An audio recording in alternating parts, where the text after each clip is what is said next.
संघ लोक सेवा आयोग यानी यूपीएससी ने सिविल सेवा परीक्षा 2023 के परिणाम घोषित कर दिए हैं, जिसमें मध्य प्रदेश के युवाओं ने बड़ी संख्या में बाजी मारी है। मध्य प्रदेश से 31 विद्यार्थी हैं जिन्होंने यूपीएससी क्रैक किया है, जबकि राजधानी भोपाल से अकेले 12 विद्यार्थी ऐसे हैं जो यूपीएससी पास कर चुके हैं।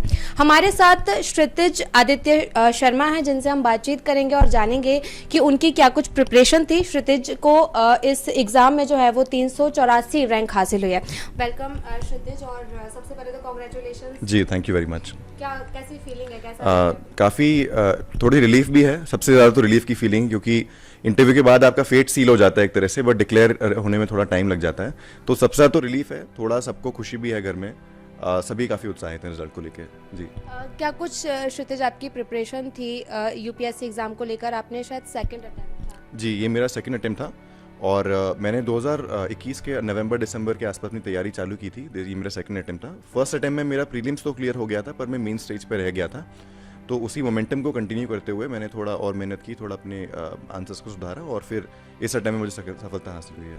आप जॉब करते थे, जॉब स्विच करके फिर आपने यूपीएससी की तरफ? जी, मैं तकरीबन 2.5 साल बॉम्बे में एक कॉर्पोरेट लॉ फर्म में जॉब करता था, जिसको मैंने अक्टूबर 2021 में छोड़ दिया था full time civil service examination की तैयारी करने के लिए, और तभी से मैंने अपनी तैयारी चालू की। बिना कोचिंग के क्षितिज कितना मुश्किल था? मैंने ऐसे आपके इंटरव्यूज देखे तो मुझे पता चला कि आपने कोचिंग भी नहीं की थी इस एग्जाम। जी, मैंने कोई फुल टाइम कोचिंग तो कहीं नहीं ली थी। ये टेस्ट सीरीज़ वगैरह है वो मैं ज़रूर लेता था कोचिंग से। पर मैं कहूँगा कि आज की तारीख में बिना कोचिंग की तैयारी करना बहुत मुश्किल नहीं है, क्योंकि आजकल ऑनलाइन रिसोर्सेज इतनी अवेलेबल हैं और हर स्टेज पे फ्री गाइडेंस इतना अवेलेबल है ऑनलाइन कि मैं घर से ही तैयारी कर रहा था और आई वॉज फेयरली कंफर्टेबल वो करने में। और जो एक स्टेज होती है इंटरव्यू स्टेज, जहाँ पे आपको जाना ही पड़ता है दिल्ली, वहाँ पे आपको तैयारी करनी पड़ती है, उसके लिए भी काफ़ी गाइडेंस अवेलेबल है। जी बिल्कुल, जैसा आपने कहा कि मुश्किल नहीं होता है आज के दौर में, लेकिन बहुत सारे बच्चे ऐसे होते हैं जो इस वजह से पीछे हट जाते हैं क्योंकि कोचिंग काफ़ी महंगी होती है, नहीं उसको अफोर्ड कर पाते। उन स्टूडेंट्स के लिए आप क्या बोलेंगे जो भी तैयारी कर रहे हैं? जी, मैं यही कहूँगा कि जैसे ऑफलाइन कोचिंग्स होती हैं, इनकी फ़ीस लाखों में होती है और बड़े लंबे लंबे प्रोग्राम होते हैं उनके। उससे अच्छा तो मैं कहूँगा कि आप ऑनलाइन कोचिंग कंसिडर करिए। वो इकोनॉमिकल भी है, अपने शेड्यूल पे भी आप पढ़ सकते हैं, और मैं कहूँगा उनकी क्वालिटी बिल्कुल कंपेरेबल है, देयर इज़ नो कॉम्प्रोमाइज़। और अगर उसमें भी आपको अगर कठिनाई आती है तो आप ऑनलाइन फ्री रिसोर्सेज का यूज़ कीजिए। कई सारे ऑनलाइन प्लेटफॉर्म्स आजकल आ गए हैं, यूट्यूब पे बहुत सारा कंटेंट अवेलेबल है, और बेसिक बुक्स तो वही होती हैं सारे एस्पिरेंट्स की, जो सभी एस्पिरेंट पढ़ते हैं, और एनसीईआरटी जो सब स्टूडेंट्स पढ़ते हैं। एक जो स्टेज आता है इंटरव्यू का, उसमें फ्री गाइडेंस देते हैं कोचिंग वाले दिल्ली में, तो आई थिंक वहाँ पे भी इतनी डिफिकल्टी नहीं होगी एस्पिरेंट्स को। आपने जब तैयारी शुरू की तो किसको देख के आप मोटिवेट होते थे? क्या आपने सोच के यूपीएससी की प्रिपरेशन जब शुरू की तो क्या कुछ किसको देख के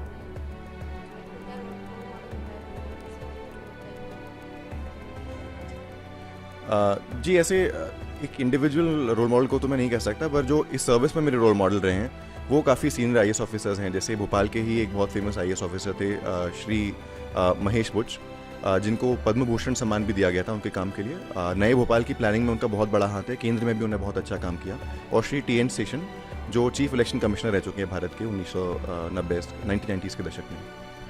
क्षितिज, एक कन्फ्यूजन स्टूडेंट्स को ज़रूर होता है जब वो यूपीएससी की तैयारी कर रहे होते हैं, तो मैं आपसे वो जानना चाहती हूँ कि एक लैंग्वेज पे कमांड होना बहुत ज़रूरी होता है, हिंदी या इंग्लिश। आपने इंग्लिश में?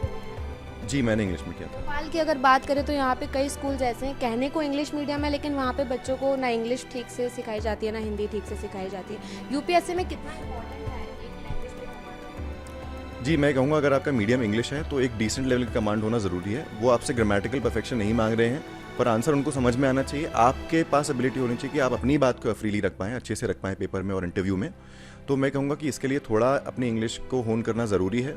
और जिनको थोड़ी डिफ़िकल्टी आती है, मैं कहूँगा कि आप न्यूज़पेपर्स अगर रेगुलरली पढ़ेंगे और यूट्यूब वीडियोस वगैरह ऑनलाइन देखेंगे, मैं तो कहता हूँ नेटफ्लिक्स भी देखिए आप, उससे भी आपकी इंग्लिश सुधरेगी। तो आई थिंक ये कुछ रिसोर्स हैं जिससे अपन प्रैक्टिस कर सकते हैं इंग्लिश सुधारने की। क्या आपका टाइम स्केड्यूल जो था पढ़ाई से हटके, क्योंकि कई बच्चे होते हैं जो बोलते हैं यूपीएससी की प्रिपरेशन कर रहे हैं तो बहुत सारी चीज़ों से कॉम्प्रोमाइज़ भी करना पड़ता है कि पार्टीज छोड़ दी, फ्रेंड्स के साथ जो हैंग आउट करते हैं, आपने किस तरीके से ये पढ़ाई के साथ में बाकी चीज़ों को कैसे मैनेज किया? जी, आपने बिल्कुल ठीक बात कही है, बहुत अच्छा पॉइंट पकड़ा है कि बहुत डेडिकेशन चाहिए होता है। पहली प्रायोरिटी हर जगह आपको पढ़ाई को ही रखना पड़ता है। बट मैं ये नहीं कहूँगा कि कोई भी चीज़ आपको पूरी तरह से छोड़ देनी चाहिए। जैसे सोशल मीडिया मैं यूज़ करता था, आधे घंटे करता था मैक्सिमम, पढ़ाई के ब्रेक से हट के करता था। जितना टाइम मिल जाए बीच में फ्रेंड्स को रिप्लाई कर दिया या किसी की पोस्ट देख ली, बस उतना। और थोड़ा मैं खुद को एंगेज करके रखता था कुछ हॉबीज़ में अपने भाई के साथ। मैं कभी कभार चेस खेल लेता हूँ, सुबह योगा करता हूँ, मेडिटेट करता हूँ। जिस दिन जो टाइम मिल जाए, सोने के पहले थोड़ी लाइट रीडिंग, उन सब से थोड़ा खुद को मैं एंगेज रखता था। और जैसे मैं घंटों पे फोकस ना करके अपने टॉपिक से फोकस करता था। तो मान लीजिए मेरा पढ़ाई जैसे किस दिन जल्दी खत्म हो गई तो मैं बाहर मूवी देखने चला गया या दोस्तों के साथ कॉफ़ी पीने चला गया।